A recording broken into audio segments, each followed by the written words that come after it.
জনগণ কখনো বিট্রেয়ারদের ক্ষমা করে না, জামায়াতের উদ্দেশ্যে বললেন মির্জা ফখরুল। আন্দোলনের সঙ্গীদের নিয়ে সরকার গঠনের আগ্রহ। ধোঁয়াশা তৈরি করেছে বিএনপি, অভিযোগ ডক্টর তাহেরের। এবার দাড়িপাল্লাকে সুযোগ দিতে হিন্দু সম্প্রদায়কে আহ্বান জানালেন মিয়া গোলাম পরওয়ার।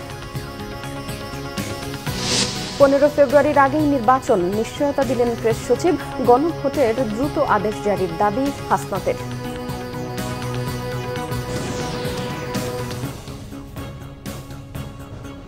দেখছিলেন ক্রাউন সিমেন্ট সংবাদ শিরোনাম। বিএনপি মহাসচিব মির্জা ফখরুল ইসলাম আলমগীর বলেছেন, নির্বাচনকে বিলম্বিত করতে একটি মহল উঠে পড়ে লেগেছে। নির্বাচনের আগে গণভোটের দাবি নিয়ে মাঠে নামা দলকে হুঁশিয়ারি করে তিনি বলেন, জনগণ কখনোই বিশ্বাসঘাতকদের ক্ষমা করে না। দলের প্রতিষ্ঠাবার্ষিকী উপলক্ষে জাতীয় প্রেস ক্লাবে আলোচনা সভা করে জাতীয়তাবাদী সমাজতান্ত্রিক দল জেএসডি। এতে মির্জা ফখরুল স্বাধীনতা সংগ্রামে আসম আব্দুর রবের ভূমিকার কথা উল্লেখ করেন। বলেন, রাজনীতিতে আজকের সংকট তৈরি হয়েছে, তা করেছে অন্তর্বর্তী সরকার ও জাতীয় ঐক্যমত্য কমিশন। বিএনপি সংস্কার চায় না বলে অনেকেই জাতিকে বিভ্রান্ত করতে চায় বলেও অভিযোগ করেন তিনি। বলেন, বিএনপি সংস্কার চায় বলেই সনদে সই করেছে। আলোচনায় বিভিন্ন দলের নেতারা প্রশ্ন রাখেন, ঐক্যমত্য কমিশন কি নতুন করে দেশকে সংঘাতের দিকে নিয়ে যেতে চায়? ডক্টর মোহাম্মদ ইউনূস ও তার পরিষদ যা করছেন, এর জন্য তাদেরকেও বিচারের মুখোমুখি করতে হবে বলে হুঁশিয়ারি করে দেন বক্তারা। সংস্কার নিয়ে বিএনপি হঠাৎ উল্টে গেছে। তারা একটি ধোঁয়াশার পরিস্থিতি তৈরি করেছে, অভিযোগ করেছেন জামায়াতে ইসলামের নায়েবে আমির ডক্টর সৈয়দ আব্দুল মোহাম্মদ তাহের। কুমিল্লা সদর দক্ষিণের সেন্ট্রাল মেডিকেল কলেজ অডিটোরিয়ামে 14 গ্রাম উপজেলা ভোট কেন্দ্র পরিচালক সমাবেশে তিনি এসব কথা বলেন। আব্দুল্লাহ মোহাম্মদ তাহের আরও বলেন, বিএনপি সরকারের ওপর চাপ দিচ্ছে, সংস্কার মানছে না। তারা তাল আর আমের রসকে একসাথে করে ফেলেছে। এদিকে নভেম্বরে গণভোট ও জুলাই সনদ বাস্তবায়নের আদেশ দিয়ে ফেব্রুয়ারিতেই নির্বাচন চেয়েছে দলের সেক্রেটারি জেনারেল অধ্যাপক মিয়া গোলাম পরওয়ার। খুলনার ডুমুরিয়া উপজেলার স্বাধীনতা চত্বরে হিন্দু সমাবেশে তিনি এসব কথা বলেন। হিন্দু সম্প্রদায়ের উদ্দেশ্যে তিনি বলেন, লাঙ্গল, ধানের শীষ ও নৌকা দেখেছেন, এবার দাড়িপাল্লাকে সুযোগ দেওয়ার আহ্বান জানান তিনি। কোনো উত্তাপই নির্বাচন ঠেকাতে পারবে না। 15 ফেব্রুয়ারির আগেই হবে নির্বাচন, বলেছেন প্রধান উপদেষ্টার প্রেস সচিব শফিকুল আলম। রাজনৈতিক দল থাকলে মতবিরোধ থাকবেই বলেও মন্তব্য করেন তিনি। শুক্রবার দুপুরে নোয়াখালীর বিজ্ঞান ও প্রযুক্তি বিশ্ববিদ্যালয়ের একটি অনুষ্ঠানে এসব কথা বলেন শফিকুল আলম। অন্যান্য যত ইস্যু আছে সেগুলো নিয়ে কাজ হচ্ছে বলেও জানান প্রেস সচিব।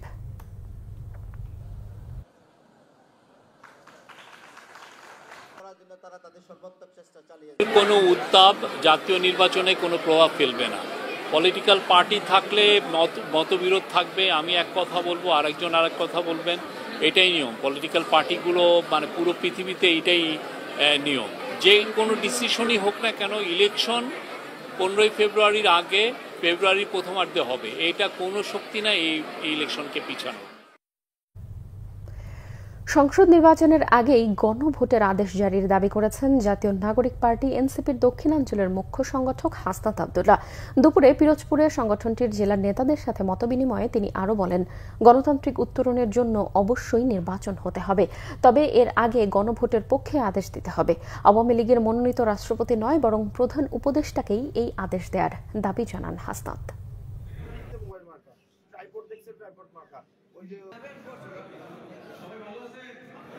আমাদের অতি দ্রুত এই গণভোট নিয়ে আমাদের অর্ডার হতে হবে, এবং এই আদেশটি কোনো অধ্যাদেশ নয়, কোনো প্রজ্ঞাপন নয়, অবশ্যই আদেশ হতে হবে। এবং এই আদেশটি আমাদের এই গণঅভ্যুত্থানের মধ্য দিয়ে যিনি প্রধান উপদেষ্টা হয়েছেন ডক্টর মোহাম্মদ ইউনূসকে সেই আদেশটি জারি করতে হবে। কোনো ফেসিস্টের রেখে যাওয়া, আমাদের যে ফেসিস্টের লিগেসি যিনি ধারণ করছেন, চুপ্প এই আদেশ দেওয়ার কোনো এখতিয়ার নেই। রাজধানীর বিভিন্ন জায়গায় ঝটিকা মিছিল থেকে পুলিশ গ্রেফতার করেছে কার্যক্রম নিষিদ্ধ আওয়ামী লীগ ও সহযোগী সংগঠনের 46 জন নেতাকর্মীকে। বিকেলে মিন্টু রোডের ডিএমপি মিডিয়া সেন্টারে এক সংবাদ সম্মেলনে তিনি জানিয়েছেন, গণমাধ্যম বিভাগের উপকমিশনার তালেবুর রহমান। ঝটিকা মিছিল থেকে চলতি বছর এই নিয়ে 3000-এরও বেশি জনকে গ্রেফতার করা হয়েছে। গ্রেফতারকৃতদের অনেকেই ঢাকার বাইরে থেকে এসেছে জানিয়ে তিনি বলেন, বিশৃঙ্খলা তৈরির উদ্দেশ্যে দেশ ও দেশের বাইরে থেকে তাদের অর্থের যোগান দেওয়া হচ্ছে।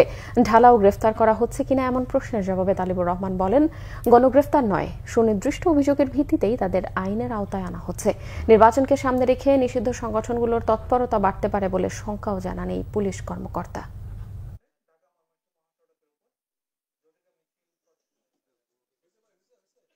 ইতিপূর্বে আপনারা দেখেছেন আমরা একদিনে 244 জন আর একদিন 131 জন এরকম ঝটিকা মিছিল থেকে গ্রেফতার করেছি এবং এই ঝটিকা মিছিলগুলো থেকে ককটেল বিস্ফোরণ করে জনমনে আতঙ্ক সৃষ্টি করার একটা অপপ্রয়াস ছিল এবং অনেককেই আমরা ককটেল সহ গ্রেফতার করেছি।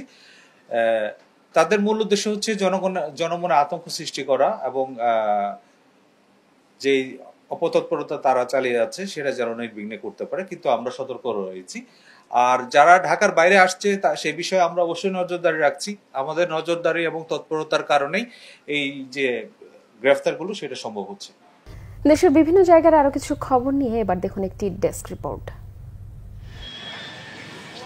বিএনপির ভাইস চেয়ারম্যান শামসুজ্জামান দুদু বলেছেন, বিএনপি সরকার গঠন করবে বুঝতে পেরে নির্বাচন ঠেকানোর কৌশল নিয়েছে জামাত এনসিপি। চুয়াডাঙ্গা শহরে বিএনপি নেতাকর্মীদের সাথে মতবিনিময় ও ধানের শীষের প্রচারণা শেষে তিনি কথা বলেন।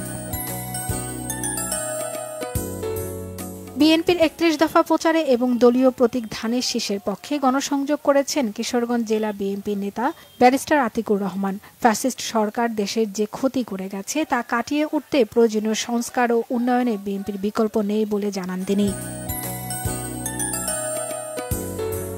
মুন্সিগঞ্জের সিরাজদিখানেও বিএনপির 31 দফা বাস্তবায়নে লিফলেট বিতরণ ও ধানের শীষের ভোট চেয়ে গণসংযোগ করেছে নেতাকর্মীরা। নেতৃত্ব দেন ঢাকা মহানগর দক্ষিণ বিএনপির যুগ্ম আহ্বায়ক মোহাম্মদ ফরহাদ হোসেন।